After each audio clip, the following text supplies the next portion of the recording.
أشهد أن لا إله إلا الله وحده لا شريك له تعظيما لسانه وأشهد أن محمدا عبده ورسوله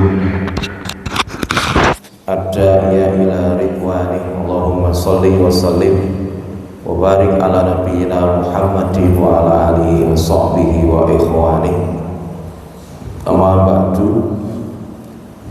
Allahumma la ilma lana illa ma 'allamtana wa 'allimna ma yanfa'una wa zidna ilma. Wa qala rabbi ishrah li sadri wa yassir li amri wa hlul 'uqdatam min lisani yafqahu qawli waj'alni waziran min ahli. Allahumma taqabbal minna innaka antas samiul alim wa tub alaina innaka antat tawwabur rahim. Ikhwati fillah, Bapak Ibu, adik-adik jamaah salat subuh yang insya Allah semuanya dibarokai Allah Subhanahu wa Ta'ala. Kita panjatkan bersama puji dan syukur kehadirat Allah yang pada hari ini di bulan Syawal kita masih diberi umur panjang untuk bisa menambah amal ketaatan supaya diri kita banyak bekalnya insya Allah di akhirat. Kita diberikan oleh Allah keberkahan dengan diberikannya bulan Syawal kepada kita. Setelah kita diberikan oleh Allah puasa Ramadan 30 hari, kemudian kita berhari raya, kita berada di waktu Syawal, mungkin sudah setengah bulan. Ada nasihat yang disampaikan oleh Syekh Utsaimin kepada kita Bapak Ibu, supaya diri kita bermuhasabah di bulan Syawal ini, karena di bulan Syawal itu semua kaum muslimin yang berbahagia. Tetapi ada dua kelompok manusia yang sama-sama bahagia, tetapi yang satu bahagianya diridhoi oleh Allah Subhanahu wa Ta'ala, tetapi yang satu bahagianya justru dimurkai oleh Allah Subhanahu wa Ta'ala. Siapa yang termasuk kelompok yang berbahagia di bulan Syawal tetapi kondisinya diridhoi oleh Allah adalah mereka yang di bulan Ramadannya sudah memaksimalkan amal solehnya, sudah semua diberikan untuk Allah Subhanahu wa Ta'ala, ya tenaganya, ya pikirannya, ya hartanya, semua dimaksimalkan untuk beribadah di bulan Ramadannya. Maka fa'amma man aqta wattaqa wa saddaqa bil husna fasan yassiruhu lil yusra. Adapun orang yang memberikan semuanya untuk jalan ketakwaan dan niatnya dulu memang mencari pahala, maka Allah hadiahkan kepada orang-orang yang seperti itu dengan kemudahan untuk melanjutkan amal ibadahnya. Jadi yang bergembira pada bulan Syawal hari ini ya mereka yang bisa melanjutkan amal ibadah Ramadannya meskipun dosisnya tidak sama, karena memang berbeda ibadah di bulan Ramadan dengan di bulan yang lain, ya berbeda Pak. Lebih eneng mana Pak, di bulan Ramadan atau Syawal? Di bulan Ramadan. Bulan Ramadan kita one day one juice. Kalau bulan Syawal one juice one month. Ya Pak, jadi berat karena memang posisinya tidak sama. Tetapi tetap ada bekasnya yang masih bisa kita kerjakan. Sholat tarawih ya tidak ada, tapi sholat witirnya masih ada, waktunya ya sama. Kalau Ramadan ya mungkin 11 rakaat beserta tahajudnya. Kalau bulan Syawal kita boleh berwitir saja, waktunya ya sama, ba'da isya. Wa'tifillah Bapak Ibu arsyadakumullah, sedekahnya ya masih, meskipun tidak sebanyak Ramadan ya masih bersedekah. Yang berbahagia ya seperti ini Pak, ini diridhoi oleh Allah. Yang kedua, ada orang-orang yang berbahagia tetapi justru dimurkai oleh Allah. Siapa mereka? Orang-orang yang merasa berat dengan ibadah Ramadannya, sehingga mereka kalau ketemu bulan Syawal berhari raya niku seneng mergone wis ora ana poso, wis ora ana taraweh. Disenengi mergo pun boten wonten posone, pun boten wonten taraweh. Ya, karena itu dianggap beban berat, karena memang Ramadan itu kan dua jihad. Siangnya berjihad dengan puasa, malamnya berjihad dengan sholat taraweh. Dan itu bagi orang-orang yang memang jiwanya masih kotor, ya seperti itu berat. Jadi nek malam bakdo seneng Pak, karena nek bakdo kan sesuk wis ora poso, bengi wis ora taraweh. Kira-kira kok jamaah Nur Rahim termasuk kelompok 1 atau 2 Bapak Ibu? Pak Bu, yang termasuk kelompok 1 atau 2? Nek menang berarti 2 ini. Maka ikhwatibillah Bapak Ibu arsyadakumullah, sehingga sebetulnya satu pertanyaan yang sederhana, tapi untuk mengetahui bagaimana hati kita terhadap bulan Ramadan dan selainnya. Sebetulnya jamaah Nur Rahim itu dengan bulan Ramadan seneng napa mboten?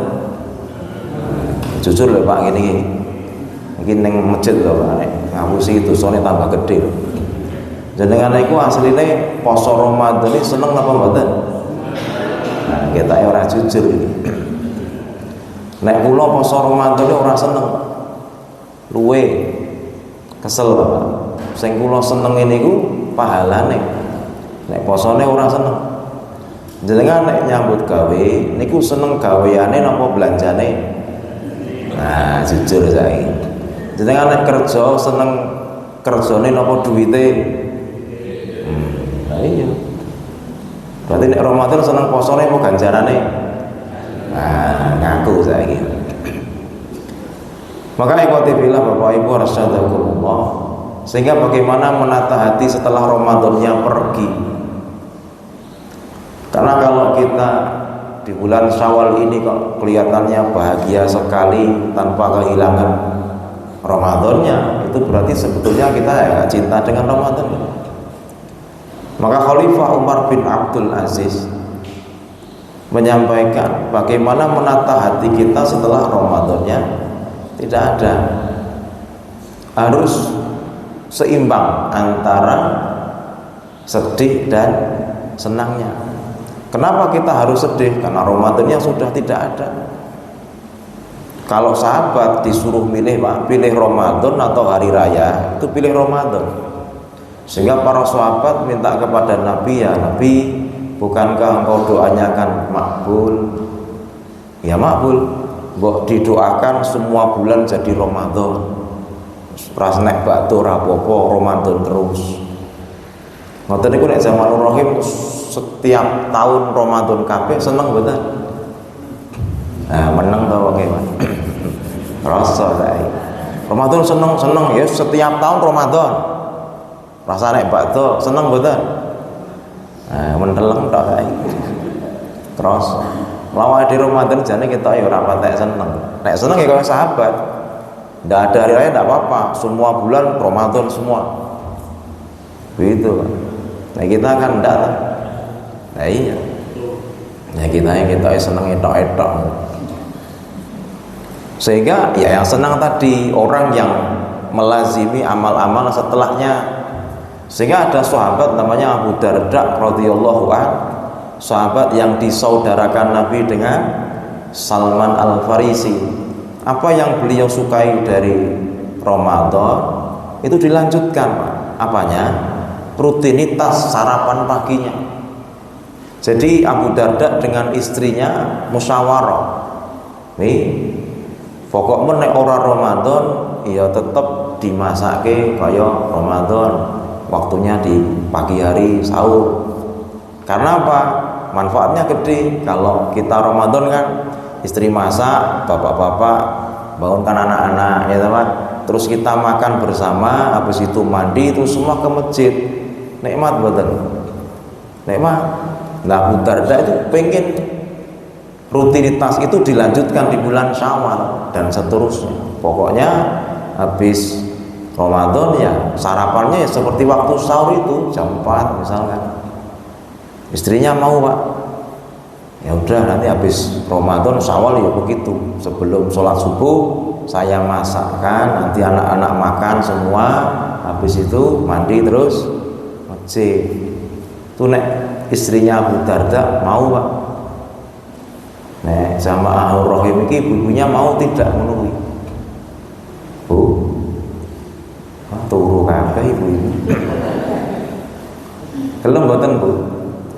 Berarti bulan Syawal ya tetep kaya sahur, masak sih. Gelem mboten? Mboten gelem. Bojo kula ya tak musyawarahke ngono kuwi, Pak. Iki kaya Abu Darda iki sirahe ora gur dienggo cerita, tapi dilakoni. Ning bojo kula nggih ora gelem. Penak kowe no Mas tinggal madang tok lagi niki ya kesel ya. Bojo kula kagotan. Kok gandeng kagotan ajeng kula goleki kanca gen rada enteng. Kok videone tekan kono. Kalau bilang Bapak Ibu, karena mereka senang itu ada bekasnya tadi ya. Sehingga kalau kita di bulan Syawal ini harus ada sisi sedihnya, karena Ramadannya sudah tidak ada. Fasilitas Ramadan sudah dicabut.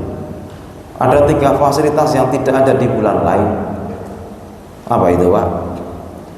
Yuftahu abwaabal jannah, semua pintu surga akan dibuka. Wa huliqat abwaabun nar, semua pintu neraka ditutup. Wa sufidatis sayatin, dan setan-setan dibelenggu. Itu cuma Ramadan, Pak. Hari ini kan bulan Syawal kan tidak. Pintu surga tidak semua terbuka, pintu neraka tidak semuanya tertutup, dan setan-setannya sudah dilepas.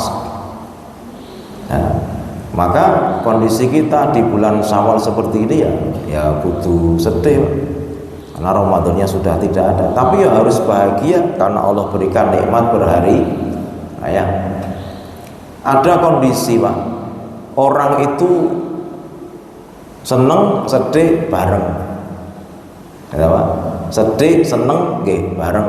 Kapan Bapak Ibu orang kok sedih seneng bareng? Kapan, Mbah?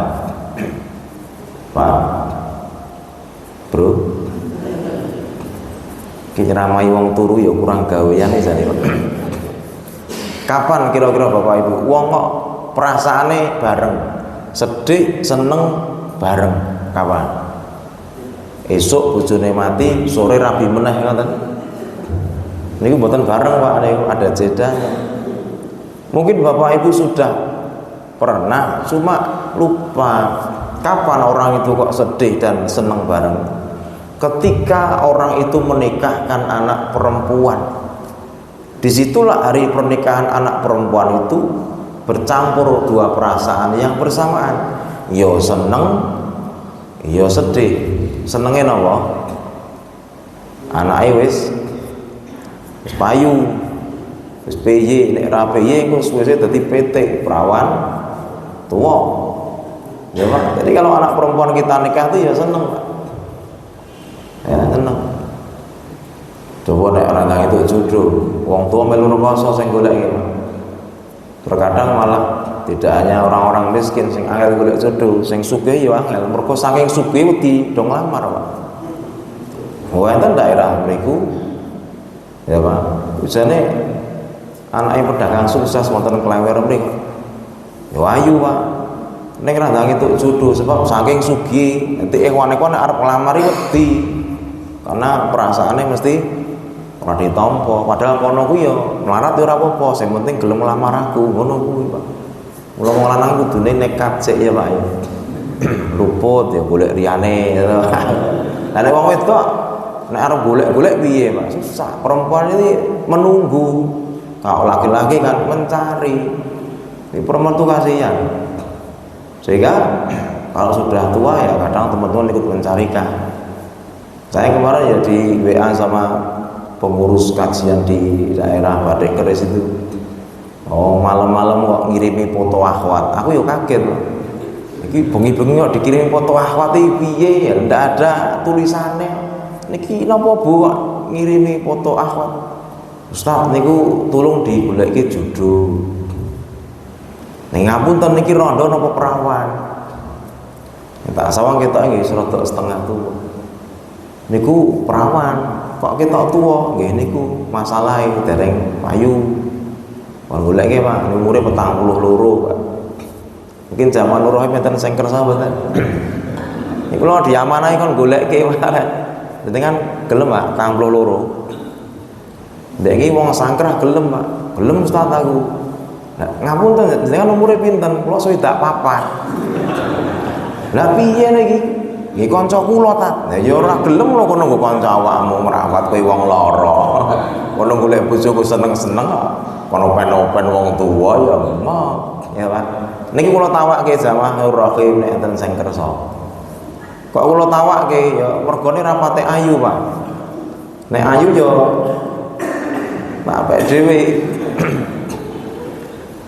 Alhamdulillah Bapak Ibu. Ya, hari pernikahan anak perempuan itu ya ada senengnya, tapi ada sedihnya enggak? Ada. Habis ini anak perempuan kita dibawa mantu kita. Ya kalau rumahnya dekat, kalau jauh, kalau luar kota, ada sisi kekhawatiran. Ya kalau apa mantunya tanggung jawab. Ya kalau mantunya modelnya menafkahi baik. Jangan-jangan malah KDRT itu. Jadi kan ada kekhawatiran kok nek mantune ternyata tidak sesuai dengan biodatane. Saya kalau lihat biodata anak-anak yang cari jodoh itu mesti ditulis mesti api itu Pak. Di setengah orang jujur sana Pak. Itu kalau anak-anak cari jodoh kan ditulis biodatanya. Yang ditulis mesti baiknya saja. Saya elek iki mesti ra ditulis. Nek elek ditulis dan saya gelem masalah ya. Kalau nek golek jodoh dengan model biodata itu tetap ada kekhawatirnya, itu formalitas untuk apa? Besok kalau di lain waktu ada masalah kok tidak sesuai dengan biodata yang diberikan. Kalau nek golek jodoh wonge apa to, Pak? Ibadah sing pahalane kathah ning resikone nggih gede. Ya cucuk sana Pak. Resikonya gede, pahalane gede nopo. Jadi mak comblang jodoh ke, wow, apa Pak? Kalau bisa kerap jodoh ke ngono Pak. Neng wis kapok aku Pak. Terakhir wis. Bab nopo? Nek kula golek jodoh, baik keluarganya bahagia. Ngono ki bak to ya ora ning omahku ngeki apa ngono ya ora. Selali Pak ngono wis. Atau moro, atau rene, tapi nek padu Pak, moro. Oh kaduan, aduh rene kayak padu kayak. Ngono kuwi Pak, sing goleke ustate kok ngono kuwi aku ya. Kapok. Aku nek goleke wong liya wis kapok, Pak. Tapi nek golek aku dhewe dereng kapok. Kok bilang Bapak Ibu, adik saya nikah Pak, itu cuma suaminya daerah Polokarto itu ya nangis saya Pak, karena adik saya bisa dibawa dia. Nanti bagaimana setelahnya ya ada sisi khawatir, sehingga kalau kita di bulan Syawal ini ya harus sedih ya harus senang, jangan senang saja jangan sedih saja, harus seimbang. Maka ikhwati billah Bapak Ibu rahimani wa rahimakumullah, bahwa sudah kurang lebih 30 hari kita berpuasa. Nah itu dapatnya apa? Apa yang dikhawatirkan Nabi, kam min shaim laisa lahu min siyamihi ilal ju' wal 'atas. Berapa banyak orang Islam itu berpuasa yang didapat cuma lapar dan dahaga. Kore itu ngelak kalau luwe Pak. Anehnya orang-orang seperti itu ya nutup 30 hari Pak. Padahal itu ya kur ngelak kali luwe. Ning kok iya 30 dina ya dilakoni. Karena puasa itu ada nikmatnya dua. Satu, nikmatnya ketika berbuka. Dua, nanti nikmatnya kalau masuk surga. Sehingga ya tidak membingungkan ya. bukan hal yang kok tidak mungkin orang yang berpuasa kok banyak yang dapat lapar dan dahaga, karena senengnya ya ngestokke bukone, Pak. Kalau jamaah Nur Rahim kira-kira kalau puasa dengan tidak puasa untuk biaya masaknya lebih irit atau lebih boros? Boros. Kok boros? Njaluke sing enak, Pak. Gimana? Njaluke sing enak. Maka kalau kita kemarin di bulan puasa di jalan-jalan besar orang pada ngabuburit ya teman, golek napa? Buka di restoran, yang mereka yang senang itu hanya menikmati rasa berbukanya itu. Ya, aneh Pak itu. Nanti udah jam 5 sudah di kafe, sampai nanti kita pulang dari isi terawih mobilnya juga masih di situ. Kira-kira wong koyo ngono ki salat tarawih mboten kira-kira? Kira-kira lho Pak, mboten suudon lho Pak, ini kira-kira. Wong-wong nek do golek ngabuburit buka, eta ning restoran ngantek jam 8:30 masih di situ parkir mobilnya. Kira-kira salat ning musola restoran mboten kira-kira? Kira-kira ya ora.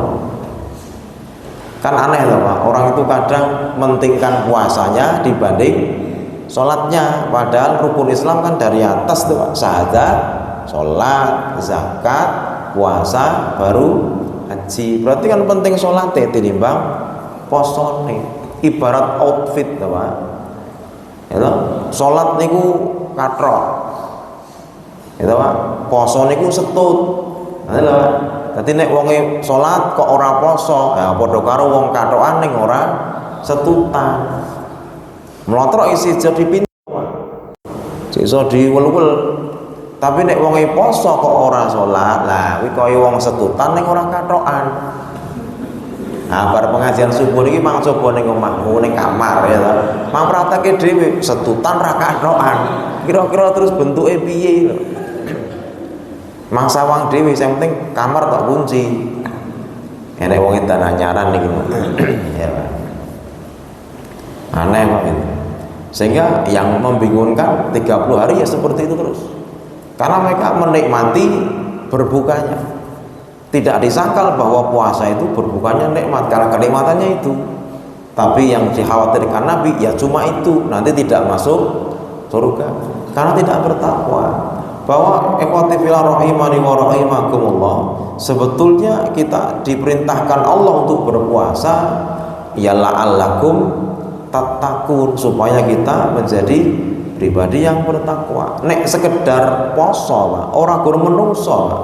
Kewan nggih poso, nggih mboten. Ula nggih poso. Uler nggih poso. Kewan nggih poso Pak. Tapi nek ula poso, kira-kira nek wis rampung dadi napa? Ya dadi ula, gur nglungsungi tok. Tapi nek uler poso dadi napa? Nah, dadi kuku. Ada perubahan, lebih baik, lebih cantik. Jamaah Nur Rahim bar poso iki kira-kira kaya ula apa kaya uler? Apa setengah ula? Nggih Pak, awak dhewe lho Pak. Iki berubah apa durung? Ya muga-muga wis dadi pupu, nggih Pak. Bu. Pun dadi kupu napa dereng? Pun. Kupu-kupu malam apa? Maka ikhwati fillah Bapak Ibu, lah kalau sudah 30 hari kita di Ramadan kok tidak ada perubahan, berarti apa gunanya kita berpuasa 30 hari lamanya? Mubadir waktu kita. Ya, kira-kira ada enggak perubahan di dalam diri kita setelah Ramadan itu?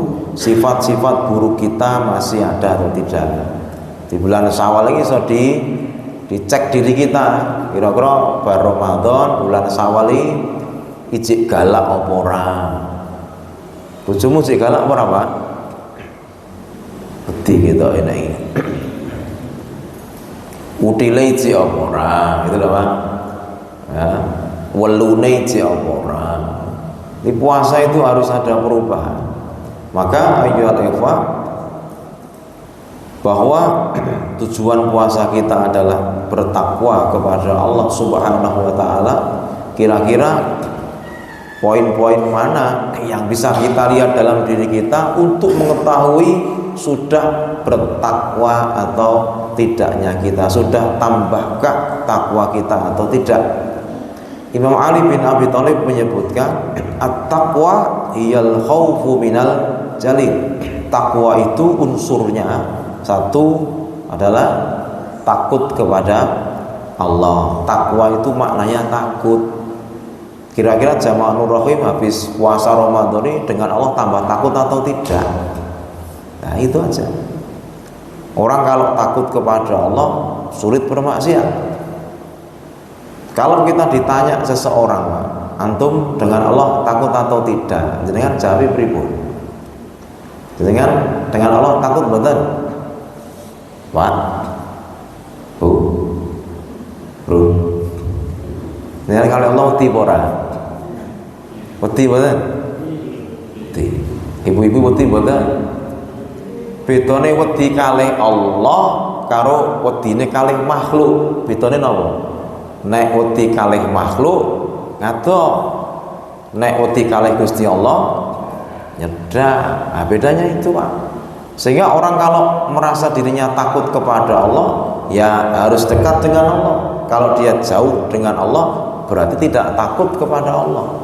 Karena beda, takut dengan makhluk. Jadi kan misalnya wedi kali gendruwo ya ngadoh gitu, Pak. Wedi kali bojo nyedak apa ngadoh? Keraus monggo jenengan. Ya, Pak. Ya sudah. Sehingga kalau kita ditanya antum dengan Allah takut tidak? Imam Fudail bin Iyad memberi nasihat, kalau kita ditanya Allah takut atau tidak, jangan dijawab. Nek dijawab takut, kita berbohong. Kenapa berbohong? Karena kita kadang masih melakukan maksiat. Orang yang bermaksiat itu faktornya tidak takut kepada Allah. Tidak ditakui. Dengan Allah takut dah, meneng wae, maksud dijawab. Nek dijawab takut bohong. Nek dijawab tidak takut kafir. Nah, piye? Mula Imam Fudail bin Iyad ditanya, antum dengan Allah takut dak? Meneng wae, Pak. Karena apa? Menasehati teman itu dengan kalimat itu, Pak. Ya akhi, ya ukhti, ittaqillah. Takutlah kepada Allah. Yang dinasehati jangan jawab, diem wae, tunduk sudah. Gitu, Pak. Orang ya akhi ittaqillah, yo. Nah, iki jenenge ngoso. Kewanen ya, Pak. Gimana? Sehingga ikhwatifillah, ini yang pertama, ilmu buat kita. Besok lagi ditanya dengan Allah takut tidak, meneng wae, aja dijawab. Nek dijawab bohong. Tapi nek dijawab tidak takut, kafir. Yang kedua, wal amalu bit tanzil, ya, mengamalkan at-tanzil yaitu Al-Qur'an. Kalau Ramadan itu yang dinilai apa? Kuantitas, banyak-banyakan. Kalau Syawal kita kembali, penilaiannya adalah seberapa banyak yang diamalkan. Ya, jadi Al-Qur'an itu tujuannya adalah diamalkan. Maka yang dikhawatirkan para ulama, innama unzilal Qur'an liyu'mala bi fattakhadhan nasu qira'atuhu amalan. Al-Quran itu sebetulnya diturunkan untuk diamalkan. Tetapi kebanyakan orang Islam kalau sudah membaca itu merasa sudah mengamalkan. Kalau kita sekedar membaca Quran, menghafal Quran, itu belum mengamalkan. Sehingga siapa yang disebut ahlul Quran? Yang mengamalkan, meskipun tidak hafal. Begitulah kalimat Ibnu Qayyim di dalam Zadul Ma'ad. Ahlul Quran itu yang mengamalkan, bukan yang senang baca dan menghafalkan saja. Yang terbaik ya membaca, menghafalkan dan mengamalkan. Tetapi pada titik intinya orang disebut ahlul Quran adalah yang mengamalkan. Cuma kita kadang kalau sudah membaca itu perasaannya wis ngamal, oke, sudah puas. Jadi kalau dapat surat dari bos, suratnya dibaca, tugasnya sudah dilakukan atau belum? Belum. Berarti kan belum apa-apa, baru baca saja. Ya. Nah, kadang umat Islam kalau sudah baca ini wis napa? Perasaannya pengen. padahal itu belum. Maka awalul ilmi yakni an-niyah, tsummal istima', tsummal fahmu, tsummal hifdzu, tsummal amalu, tsumman nasru. Pertamanya dari ilmu itu adalah niat. Niat itu penting karena dia nanti output terakhirnya sesuai dengan niat awalnya. Kalau niatnya cari ilmu untuk dunia, dapatnya dunia. Kalau niatnya cari untuk akhirat, yaitu akhirat.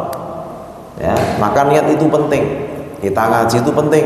Apa? Niatnya dulu. Untuk apa?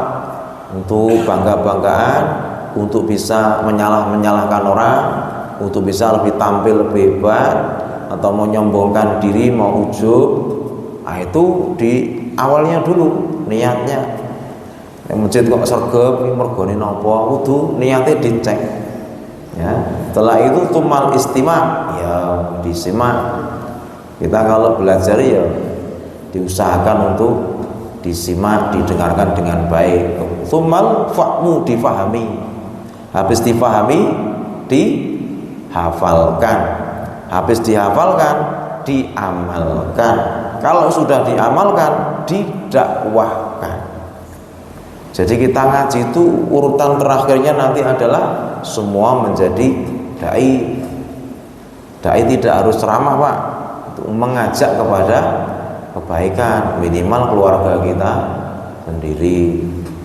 Nah, begitu, Pak. Jadi Al-Qur'an itu tidak hanya dibaca tapi diamalkan. Kalau cuma sekedar banyak-banyakan ya gampang. Kalau Ramadan kita pengen khatamnya banyak, ya gampang, Pak. Tipsnya ada 3. 1, azam. Azam itu apa?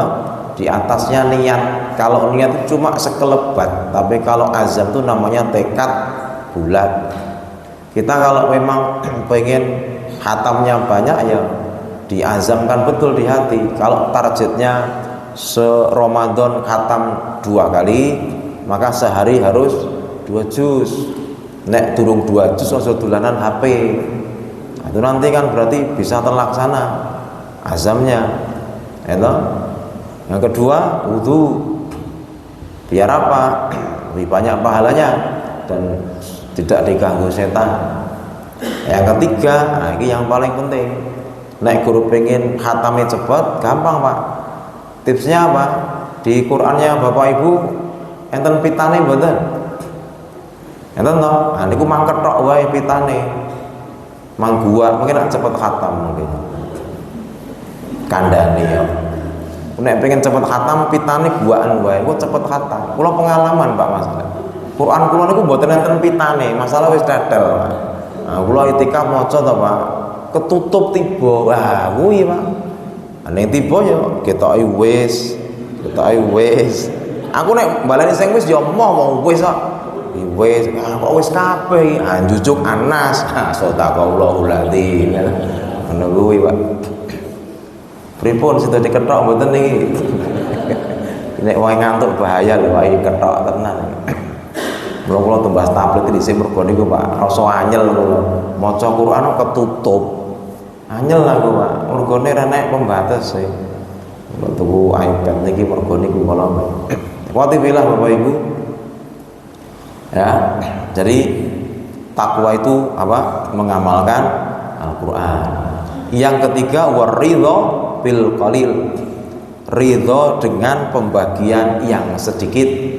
Di dunia ini sebetulnya sudah ditakdirkan oleh Allah bahwa tidak bisa di dunia ini semua kaya dan tidak bisa semua di dunia ini miskin. Tidak jalan, Pak. Kalau semuanya kaya, dunia macet. Kalau semua miskin, dunia macet. Maka sunnatullahnya berlaku. Ada yang kaya, ada yang miskin. Kalau program mengentaskan kemiskinan itu mustahil. Ini udah mudah orang. Gitu, Pak. Semua kaya ya tidak bisa, no. Tidak bisa. Maka sebetulnya yang kaya bersyukurlah, berbagilah, yang miskin bersabarlah, ridholah. Sehingga apa? Jangan juga tidak akan merendahkan orang-orang yang miskin. Karena kalau tidak ada dia, dunia tidak jalan. Maka Ibnu Qayyim bilang, saya tidak peduli lagi sama Allah itu mau ditaruh yang mana. Mau dijadikan kaya ya saya siap, mau dijadikan miskin saya ya siap, karena kendaraan surga ya cuma dua, syukur dan sabar. Itu nek ulama anu yo sugih siap, melarat siap. Gitu Pak. Nah awake dhewe sugih siap, melarat siap betul. Ya iki wedi. Jangan dadi wong melarat wedi betul to Pak? Bu, Pak. Dadi wong melarat wedi betul. Wedi. Wis 30 tahun melarat wedi ya Pak. Khotibillah Bapak Ibu arsyadakumullah. Yang keempat wal istidad li yaumir rahim. Orang yang bertakwa itu sibuknya adalah mempersiapkan bekal untuk hari bertemunya dengan Allah. Jadi ya dilihat nek Jamaahur Rahim ini ya insyaallah bertakwa. Kok begitu di masjid lain tuh pengajian masih libur Pak. Syawal itu pengajian prain. Iki kok Syawal wis do pengajian ini selak golek sangu no. Kok selak pengen mati. Ya Pak, ajae kok wis siap. Iya, nah iya. Di tempat lain tuh pengajian masih libur Pak. Kalau ada pengajian cuma satu halal lebih halal. Sawali prai Pak. Nah iki kok subuh wis mulai pengajian nih sajake kenceng banget takwane. Saking kencenge wong itu turu. Yang terakhir kalimatnya Thalq bin Habib, yang bertakwa itu indikasinya apa? Antak malu bi taatillah ala nuri minallah tarju thawaballah. Orang yang bertakwa itu mengerjakan amal ketaatan dengan dasar ilmu dan mencari pahala dari Allah. Wa anta truka maksiatillah ala nuri minallah takhafu iqaballah. Orang yang bertakwa itu meninggalkan maksiatnya dengan ilmu karena takut nanti kena azabnya Allah. Itulah takwa. Jadi begini Bapak Ibu, ada orang mengerjakan amal ketaatan nggak pakai ilmu, taat tapi tidak pernah pakai dasar. Itu bukan orang yang bertakwa. Dan yang dicari bukan wajahnya Allah tapi wajahnya manusia, itu tidak bertakwa. Ada orang meninggalkan maksiat itu bukan faktor ilmu. Nah inilah pinternya setan Pak. Setan itu tidak hanya mengajak kepada kejahatan, setan itu juga mengajak kepada kebaikan. Sehingga kalimatnya Imam Hasan bin Saleh, inna syaitan la yaftahu lil abdi tis'ata wa tis'ina baban minal khair. Setan itu membukakan manusia pintu-pintu kebaikan, 99 pintu kebaikan. Yuridu biha baban minas syarri.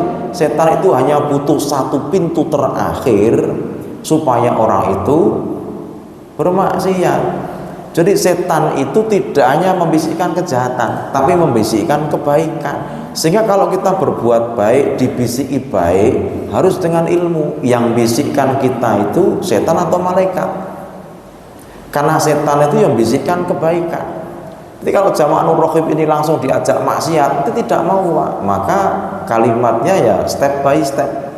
Setan itu menyesatkan umat Islam selangkah demi selangkah. Maka kalimatnya Allah wala tattabi'u khutuwati syaitan. Jangan ikuti langkah-langkah setan. Yang bahaya itu ketika setan mengajak kita berbuat baik, tapi kita tidak tahu bahwa itu adalah ajakan setan. Karena setan menggoda umat Islam disesuaikan dengan targetnya. Nek wong awam dengan kebodohannya, kalau dengan orang alim dengan kepandaiannya. Jadi setan tuh begitu Pak. Bermaksiatnya orang bodoh dengan maksiatnya orang alim tidak sama. Malingi wong bodoh kali malingi wong pinter padha apa beda Pak? Beda. Nek malingi wong bodoh ya maling pitik, maling wedhus. Kuwi resikonya kan gede, maling motor, kuwi maling bodoh. Itu paling motor bekas ya piro. Tapi nek maling pinter kudu sekolah sih Pak. Sekolah sih, dadi menteri agama, terus korupsi. Lah ngono kuwi. Iki do mudeng ora. Gimana? Ngono kuwi jenenge maksiat wong pinter.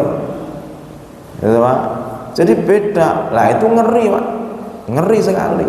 Setan itu sabar masalahnya. Malah menungsane ora sabar.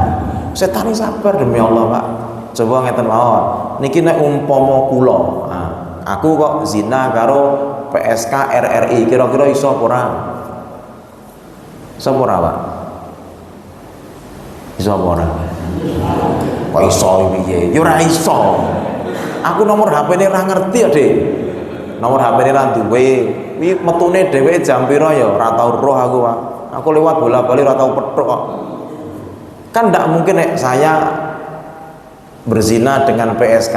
Jauh sekali, Pak. Mustahil bagi langkah setan. Tapi kalau saya berzina dengan murid saya berzina dengan pengurus putri madrasah saya, itu bisa terjadi. Jadi setan ini ndelok wong saya digodhoki piye. Ngoten lho, Pak. Ya, bahaya, Pak. Setan tuh sabar masalahnya. Orang pengen punya usaha dakwah, cari tanah. Nanti ada yang wakaf. Dia pengen buat pondok atau sekolah, ya, Pak. Terus ya dia bangun sekolahnya, pondoknya, itu butuh biaya. Akhirnya banyak cari donasi. Habis donasi terkumpul, tentu sekolahnya jadi, cari murid, cari guru, ya, Pak.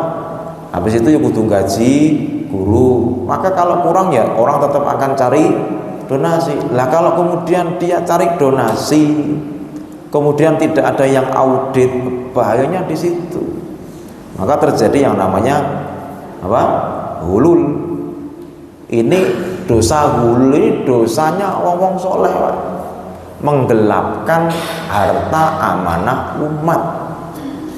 Enten mboten Ustaz bareng golek donasi terus malah dinggo omahe dhewe, enten mboten? Ora kathah kok kathah. Enek ning ora kathah. Tersinggung nah. Enek ya, enek Pak, enek gitu Pak. Nek ora kathah. Itu setan ini jeli, Pak. Goalnya itu supaya dia hulul, menggelapkan harta umat. Tidak mungkin menggelapkan harta umat kalau tidak punya usaha dakwah. Pelan-pelan dari cari tanah, bangun bangunan, cari guru, cari murid, akhirnya cari donasi. Yang audit siapa? Itu bahaya begitu. Ya, yang terakhir saya cerita, Pak. Hafid Quran saja bisa berzina. Daerah Solo, Pak, ini nggak tersebut untuk rekam bukti. Ya, hafid Quran itu anak, kalau Ramadan kan ada toh anak-anak santri yang di program dai Ramadannya disebar di masjid-masjid, gitu, Pak. Biasanya yang disebar di masjid itu mesti ngimami suaranya baik, gitu, Pak. Lah biasa dia ngimami baik, cah pondok itu. Akhirnya ada jamaah yang simpatik, orang ibu-ibu pensiunan, gitu, Pak. Apa yang terjadi? Ya setan giringnya pelan-pelan. Karena simpatik seneng, anak itu diangkat jadi anak angkatnya.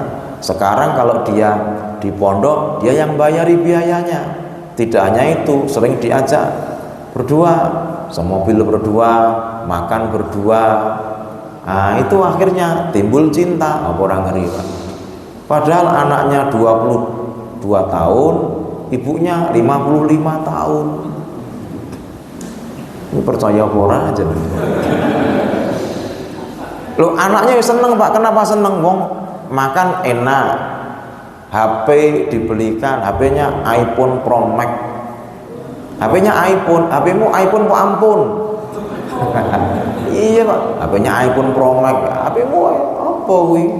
Pro Max malah obat. Ya tak Pro Max. Ya, dia merasa nyaman, Pak. Sebagai laki-laki sudah nyaman, makan enak, HP fasilitas diberi, tapi namanya cinta tidak kenal usia, Pak. Jadi didelok umurnya kan adoh toh, Pak. 55 karo bocah 20 tahun. Ning seneng, Pak. Mula cinta itu kalau tahu mau tumbuh segera dipangkas, karena cinta itu tidak mengenal usia, bujang atau sudah punya istri, sama saja. Apa yang terjadi, Pak? Biasanya kalau malam lebaran kan takmir masjid ngasih parcel toh, Pak, ke ustadz, ke para imam, biasanya kan dikasih biasanya, tapi nek kene ketok aku ora dikasih, aku ora njaluk yo lho, Pak, aku gur ngeling ketok lho aku. Mungkin Pak dikasih, lah bapaknya dari suami dari ibunya itu kan yang mau ngasih parcelnya amanah dari masjid. Dia akhirnya ke kosnya santri ini. Yang kaget apa? Lah kok mobil istrinya sudah di situ. Kok bojo kok wis tekan kene. Akhirnya ya dia samperin sampai ke kosnya ya, anak pondok ini, Pak. Apa yang terjadi? Qadarullah tidak dikunci pintunya, dia masuk begitu. Wong loro iku nembe gelet, Pak. Ngeri. Zina. Sampai ke titik itu. Dari apa? Dari seringnya bertemu mulang tahsin. Nah, ini ngeri, Pak. Memang nek mulang tahsin kok karo ibu-ibu sing STB iki bahaya. Tapi nek tua-tua ora masalah, Pak. Lho, sing perawan karo wanita sing STB setengah tua kuwi ngeri ngendi genite, Pak. Genit sing STW niku nek piknik iki kacamatane gede-gede. Ya, Pak. Nggih, apa ora? Lah nek delokan perawan-perawan iki nek piknik ya biasa, Pak. Tapi nek sing STW iki wah kacamatane gede-gede. Aku ngantek wanita-wanita ngono iki kemenyek ngono kuwi. Lah mulang orang-orang yang setengah tua yang masih genit itu bahaya, Pak. Jenengan bayangke kula mulang tahsin iku kudu cedhak lho, Pak. 2 meter kadang kaya halakoh melingkar. Ayo muni kha. Do. Delok lambene umak-umik dhewe seneng ya, Pak. Ya. Lho nek mulang wong tua-tua aman, Pak. Wah, aku kon mulang, Pak, niku mantan-mantan PSK ning terminal aku rawani, Pak, ijik enom, Pak, masalah. Tapi nek mantan PSK silir tuwek-tuwek aku gelem, Pak. Karena luwe aman. Aku normal loh, Pak, masalah, Pak. Gitu. Luwe. Kalau setan tuh yuk sabar tuh, Pak. Dari masjid sholat bersama, jadi anak angkat dibiayai, terus mulang taksinnya sampai ke zina. Setan itu ngeri. Maka orang bertakwa itu meninggalkan maksiat, melakukan ketaatan itu dengan dasar ilmu. Jangan-jangan yang bangunkan kita tiap hari itu bukan malaikat tapi setan. Kenapa? Pas tahajud ya setan bisa gol terakhirnya apa? Ujub. Itu, Pak, ujubnya gimana? Sak kampungnya sing salat tahajud aku tok iki. Nah iya, kena dia nanti. Sehingga setan itu sabar untuk menggoda manusia. Begitu Bapak Ibu apa yang bisa kami sampaikan, sehingga mudah-mudahan sedikit banyaknya takwa kita bertambah. Mudah-mudahan tahun depan masih ketemu Ramadan lagi supaya takwa kita bisa ditambah lagi. Barakallahu fiik. Benar hanya dari Allah, salah dari saya pribadi. Wa akhiru da'wana alhamdulillah billahi taufik wal hidayah ridha wal inayah. Assalamualaikum warahmatullahi wabarakatuh.